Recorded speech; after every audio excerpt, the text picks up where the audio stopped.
Caín de José Saramago. 9. El lugar es el mismo, pero el presente ha cambiado. Caín tiene delante de los ojos la ciudad de Jericó, donde, por razones de seguridad militar, no le han permitido la entrada. Se esperaba en cualquier momento el asalto del ejército de Josué, y por más que Caín jurara que no era israelita, le negaron el acceso, sobre todo porque no dio ninguna respuesta satisfactoria cuando le preguntaron: ¿qué eres si no eres israelita? En el nacimiento de Caín, israelitas era algo que todavía no existía, y cuando mucho más tarde comenzaron a descollar, con las desastrosas consecuencias de sobra conocidas, los censos que se fueron elaborando dejaron fuera a la familia de Adán. Caín no era israelita, pero tampoco era hitita, o amorreo, o fereceo, o heveo, jebuseo. Lo salvó de esta indefinición identitaria un albeitar del ejército de Josué que se quedó prendado del jumento de Caín. Buena pieza tienes ahí, dijo. Viene conmigo, desde que dejé la tierra de Nod, y nunca me ha fallado. Pues si es así, y estás de acuerdo, te contrato como mi ayudante a cambio de la comida, con la condición de que me dejes montar tu burro de vez en cuando. A Caín le pareció razonable el negocio, pero todavía objetó. ¿Y después? ¿Después de qué?, preguntó el otro. Cuando Jericó caiga. Hombre, Jericó es solo el principio. Lo que se aproxima es una larga guerra de conquistas en la que los albéitares no seremos menos necesarios que los soldados. Si es así, estoy de acuerdo, dijo Caín. Había oído hablar de una célebre prostituta que vivía en Jericó, una tal Rahab, por la que, tales eran las descripciones de quienes la conocían, venía anhelando un encuentro que le refrescase la sangre, pues desde la última noche que pasó con Lilith, nunca más había tenido una mujer debajo. No lo dejaron entrar en Jericó, pero no perdió la esperanza de llegar a dormir con ella. El albéitar le hizo saber a quien correspondía que había contratado a un ayudante a cambio de la comida, y fue así como Caín se vio integrado en los servicios de apoyo de los ejércitos de Josué, curando las mataduras de los burros bajo la exigente orientación del jefe. Burros y nada más que burros, pues el arma de caballería propiamente dicha todavía no había sido inventada. Tras una espera que a todos les pareció excesiva, se supo que el Señor finalmente había hablado con Josué, al que con estas palabras le ordenó lo siguiente: durante 6 días, tú y tus soldados desfilaréis alrededor de la ciudad una vez por día. Delante del arca de la alianza irán 7 sacerdotes, cada uno haciendo sonar un cuerno de carnero. Al 7º día daréis 7 vueltas a la ciudad, mientras los sacerdotes siguen haciendo sonar las trompetas. Cuando ellos emitan un sonido más prolongado, el pueblo deberá gritar con todas sus fuerzas, y entonces las murallas de la ciudad se derrumbarán. Contrariando el más legítimo escepticismo, así sucedió.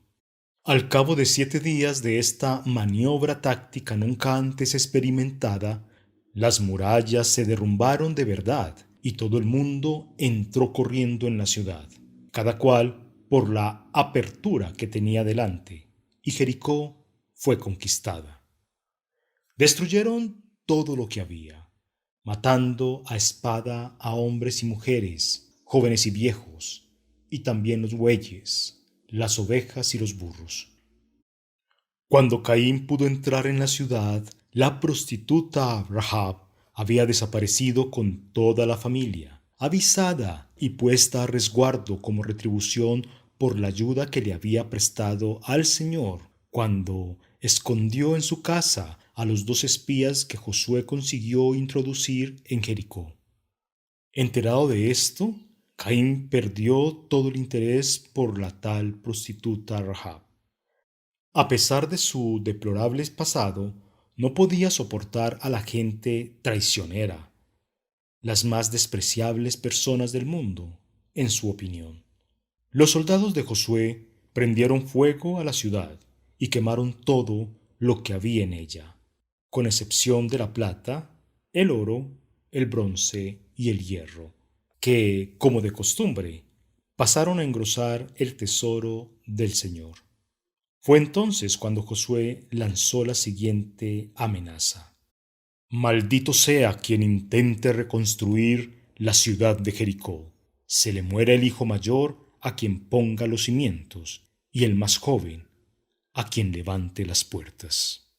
En aquella época las maldiciones eran obras maestras de la literatura, tanto por la fuerza de la intención como por la expresión formal en la que se condensaban.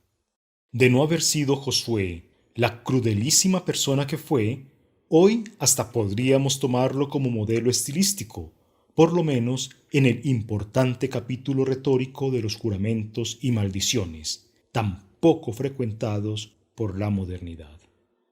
Desde allí, el ejército de los israelitas marchó sobre la ciudad de Ai, que el dolorido nombre que le dieron no la pierda, donde, después de sufrir la humillación de una derrota, aprendió la lección de que con el Señor Dios no se juega.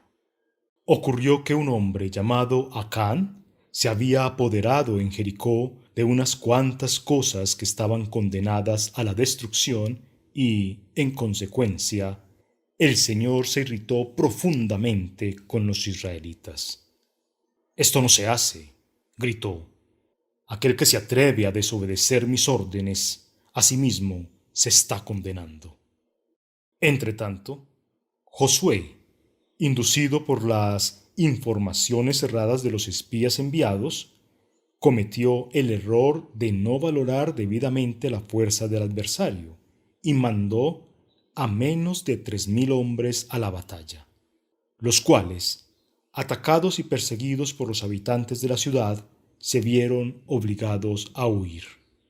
Como siempre ha sucedido, a la mínima derrota los judíos pierden la voluntad de luchar, y aunque en la actualidad ya no se usan manifestaciones de desánimo como las practicadas en el tiempo de Josué, cuando se rasgaban las ropas que llevaban vestidas y se postraban en el suelo con el rostro en la tierra y las cabezas cubiertas de polvo, la llantera verbal es inevitable.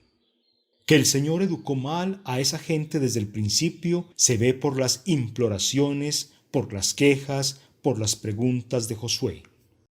¿Por qué nos hiciste atravesar el Jordán, Señor, si fue para abandonarnos en manos de los amorreos y destruirnos?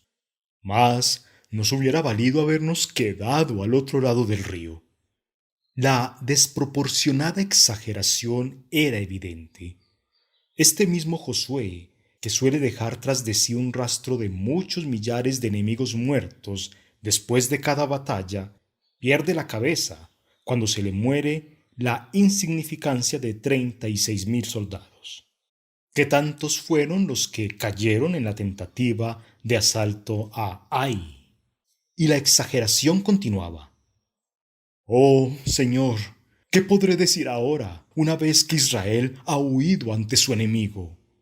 Los cananeos y todos los habitantes del país van a tener conocimiento de esto. Y después nos atacarán y nos destruirán, y nadie más se acordará de nosotros. ¿Qué harás tú para defender nuestro prestigio? Pregunto. Entonces el Señor, esta vez sin la presencia corporal ni tampoco en columna de humo, parece que fue simplemente una voz tronando en el espacio, despertando los ecos en todo lo que eran montañas y valles, dijo: Los israelitas pecaron. No cumplieron el pacto de alianza que con ellos había hecho. Se apoderaron de cosas que estaban destinadas a ser destruidas. Las robaron, las escondieron y las metieron entre sus enseres. La voz sonó más fuerte. Por esto no pudisteis destruir a vuestros enemigos, porque también ellos estaban condenados a la destrucción. Y yo no estaré más de vuestro lado mientras no destruyáis lo que, estando destinado a la destrucción, se encuentre en vuestro poder.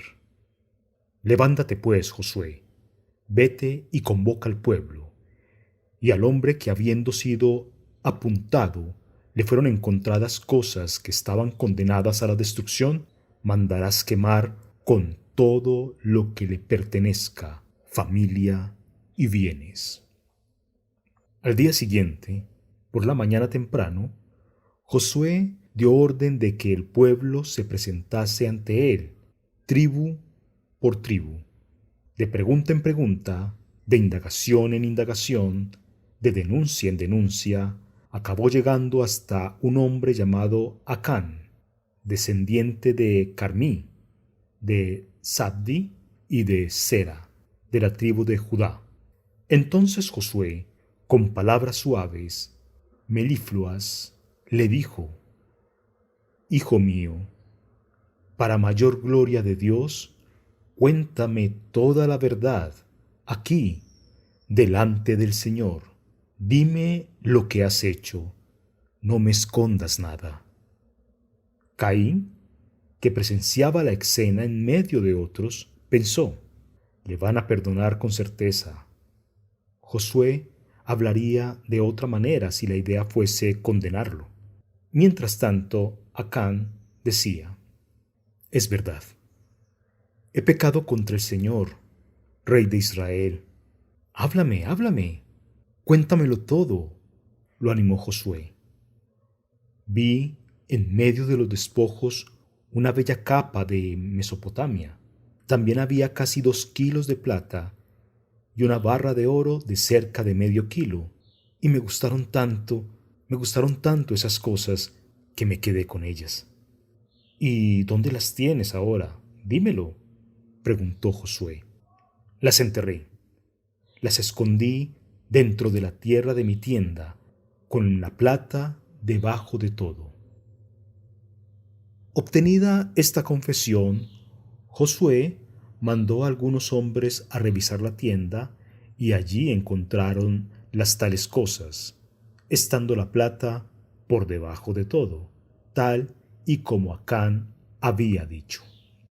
Las recogieron, se las llevaron a Josué y a todos los israelitas, y las colocaron delante del Señor, o mejor dicho, delante del arca de la alianza que le hacía las veces. Josué tomó entonces a Acán con la plata, el manto y la barra de oro, mas los hijos e hijas, bueyes, jumentos y ovejas, la tienda y todo lo que él tenía, y los llevó hasta el valle de Acor. Una vez allí, Josué dijo: ya que fuiste nuestra desgracia, pues por tu culpa murieron 36 israelitas, que caiga ahora sobre ti la desgracia que el Señor te envía. Entonces todas las personas lo apedrearon, y a continuación le prendieron fuego a él y a todo lo que él tenía. Pusieron después sobre Acán un gran monte de piedras que todavía está allí. Por tal razón, aquel lugar pasó a llamarse Valle de Acor, que significa desgracia. Así se calmó la ira de Dios, pero antes de que el pueblo se dispersase, todavía se oiría la estentórea voz clamando: estáis avisados, quien la hace la paga, yo soy el Señor. Para conquistar la ciudad, Josué alineó a 30,000 guerreros y los instruyó sobre la emboscada que deberían preparar. estrategia que esta vez acabaría dando resultado. Primero, un ardid para dividir las fuerzas que se encontraban en el interior de la ciudad, y luego un ataque en dos frentes, irresistible. Fueron 2000 entre hombres y mujeres, fueron 2000 los que murieron aquel día, o sea, toda la población de Ai. Pues de allí nadie consiguió escapar, no hubo un solo superviviente. Josué mandó ahorcar en un árbol al rey de Ai y lo dejó allí colgado hasta la caída de la tarde. A la puesta de sol ordenó que retiraran el cadáver y lo arrojaran a las puertas de la ciudad. Lo colocaron sobre un gran monte de piedras que todavía sigue allí. Pese al tiempo transcurrido, tal vez se puedan encontrar unos cuantos chinarros dispersos, unos por aquí, otros por allá, que bien podrían servirnos para confirmar esta lamentable historia, recogida de antiquísimos documentos. Ante lo que acababa de pasar y recordando lo que había sucedido antes, la destrucción de Sodoma y Gomorra, el asalto a Jericó, Caín tomó una decisión y de ella fue a informar al albeitar, su jefe. Me voy, dijo. Ya no soporto ver tantos muertos a mi alrededor, tanta sangre derramada, tanto llanto y tantos gritos. Devuélveme mi burro, devuélvemelo. Lo necesito para el camino. Haces mal. A partir de ahora las ciudades caerán una tras otra. Será un paseo triunfal. En cuanto al burro, si me lo quisieras vender, me darías una gran satisfacción. Ni pensarlo, interrumpió Caín. Ya te he dicho que lo necesito. Solo con mis piernas no llegaría a ninguna parte. ¿Puedo encontrarte otro sin que lo tengas que pagar? No. Llegué aquí con mi burro y con mi burro me iré, dijo Caín, y metiendo la mano dentro de la túnica, sacó el puñal. Quiero mi burro, lo quiero ahora mismo, en este instante, o te mato. Morirás también. Moriremos los dos, pero tú serás el primero. Espérame aquí, voy a buscarlo, dijo el albeitar. Ni pensarlo, no volvería solo. Vamos ambos, tú y yo, pero recuerda, el puñal se clavará en tu costado antes de que puedas pronunciar una palabra contra mí. El albeitar tuvo miedo de que la furia de Caín lo hiciese pasar de repente de la amenaza al hecho. Sería una estupidez perder la vida por culpa de un jumento, por muy buena estampa que tuviera. Fueron por tanto los dos, aparejaron el burro, Caín consiguió alguna comida de la que estaba siendo cocinada para el ejército y cuando las aguaderas estuvieron bien abastecidas, ordenó al albeitar: Monta, será tu último paseo en mi burro. Sorprendido, el hombre no tuvo otro remedio que obedecer. De un salto, Caín montó también, y poco tiempo después estaban fuera del campamento. ¿A dónde me llevas?, preguntó el albeitar inquieto. Ya te lo he dicho, a dar un paseo, respondió Caín.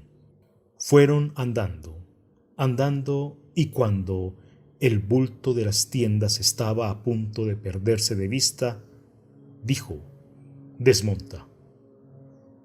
El albeitar obedeció, pero al ver que Caín tocaba al burro para proseguir viaje, le preguntó alarmado: ¿Y yo qué hago?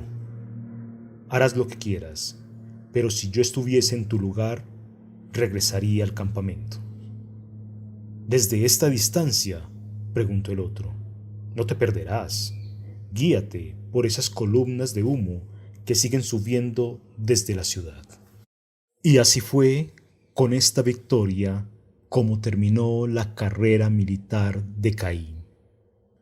Se perdió las conquistas de las ciudades de Maquedá, Limná, Laquis, Eglón, Hebrón y Debir, donde una vez más todos los habitantes fueron masacrados, y a juzgar por una leyenda que se va transmitiendo de generación en generación hasta los días de hoy, no presenció el mayor prodigio de todos los tiempos, aquel en que el Señor hizo parar el sol para que Josué pudiera vencer, todavía con la luz del día, la batalla contra los 5 reyes amorreos.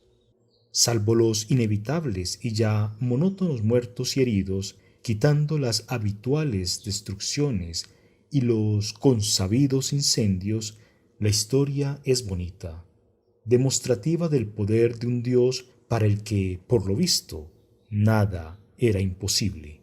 Mentira todo. Es cierto que Josué, viendo que el sol declinaba y que las bajas sombras de la noche protegerían lo que aún quedaba del ejército amorreo, levantó los brazos al cielo, ya preparada la frase para la posteridad. Pero en ese instante oyó una voz que le susurraba al oído: Silencio, no hables, no digas nada. Reúnete conmigo a solas, sin testigos, en la tienda del Arca de la Alianza, porque tenemos que conversar. Obediente, Josué entregó la dirección de las operaciones a su sustituto en la cadena jerárquica de mando y se dirigió rápidamente al lugar del encuentro. Se sentó en un taburete y dijo: Aquí estoy, Señor, hazme saber tu voluntad. Supongo que la idea que te nació en la cabeza, dijo el Señor que estaba en el arca, era pedirme que parase el sol. Así es, Señor, para que ningún amorreo escape. No puedo hacer lo que me pides. Un súbito pasmo le hizo a Josué abrir la boca. ¿Que no puedes hacer que el sol se detenga? Y la voz le temblaba porque creía estar profiriendo él mismo una horrible herejía. No puedo hacer parar el sol porque parado ya está. Siempre lo ha estado desde que lo dejé en aquel lugar. Tú eres el Señor, tú no puedes equivocarte. Pero no es eso lo que mis ojos ven. El sol nace en aquel lado, viaja todo el día por el cielo y desaparece en el lado opuesto, hasta regresar a la mañana siguiente. Algo se mueve realmente, pero no es el sol, es la tierra. La tierra está parada, Señor, dijo Josué con voz tensa, desesperada. No, no, hombre, tus ojos te engañan. La tierra se mueve, da vueltas sobre sí misma y va girando por el espacio alrededor del sol. Entonces, si es así, manda parar a la tierra. Que sea el sol el que se pare o que sea la tierra, a mí me es indiferente siempre que pueda liquidar a los amorreos. Si yo hiciese parar la tierra, no se acabarían solo los amorreos, se acabaría el mundo, se acabaría la humanidad, se acabaría todo, todos los seres y cosas que aquí se encuentran, incluso muchos árboles, a pesar de las raíces que los prenden a la tierra, todo sería lanzado como una piedra cuando la sueltas de la onda. Pensaba que el funcionamiento de la máquina del mundo dependía nada más que de tu voluntad, Señor. Ya la ejerzo demasiado, y otros en mi nombre. Por eso hay tanto disgusto, gente que me ha dado la espalda, algunos que llegan hasta el punto de negar mi existencia. Castígalos. Están fuera de mi alcance, fuera de mi ley. No los puedo tocar. Es que la vida de un Dios no es tan fácil como creéis. Un Dios no es señor de ese permanente quiero, puedo y mando que se supone. No siempre se puede ir en línea recta hasta conseguir los fines. Hay que dar rodeos. Es verdad que puse una señal en la cabeza de Caín. Nunca lo has visto, no sabes quién es, pero lo que no se entiende es que no tenga poder suficiente para impedirle que vaya a donde su voluntad lo lleve y haga lo que entienda. ¿Y nosotros aquí? Preguntó Josué, con la idea siempre puesta en los amorreos. Harás lo que habías pensado. No te voy a robar la gloria de dirigirte directamente a Dios. ¿Y tú, Señor? ¿Yo? Yo limpiaré el cielo de las nubes que en este momento lo cubren. Eso se puede hacer sin ninguna dificultad, pero la batalla tendrás que ganarla tú. Si tú nos das ánimo, estará terminada antes de que el sol se ponga, dijo Josué. Haré lo posible, ya que lo imposible no se puede. Tomando estas palabras como despedida, Josué se levantó del taburete, pero el Señor le dijo todavía: No le contarás a nadie lo que aquí ha sido tratado entre nosotros. La historia que se repetirá en el futuro tendrá que ser la nuestra y no otra. Josué pidiéndole al Señor que detenga el sol, y él haciéndolo así, nada más. Mi boca no se abrirá salvo para confirmarla, Señor. Vete y acaba con esos amorreos.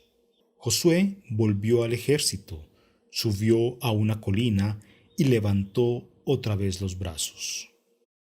Oh Señor, gritó, oh Dios del cielo, del mundo y de Israel, te ruego que suspendas el movimiento del sol hacia el ocaso, a fin de que tu voluntad pueda ser cumplida sin obstáculos. Dame una hora más de luz, una hora solo. No vaya a suceder que los amorreos se escondan como cobardes que son y tus soldados no logren encontrarlos en la oscuridad para ejecutar en ellos tu justicia, quitándoles la vida. En respuesta, la voz de Dios tronó en el cielo ya liberado de nubes, aterrorizando a los amorreos y exaltando a los israelitas. El sol no se moverá de donde está para ser testigo de la batalla de los israelitas por la tierra prometida.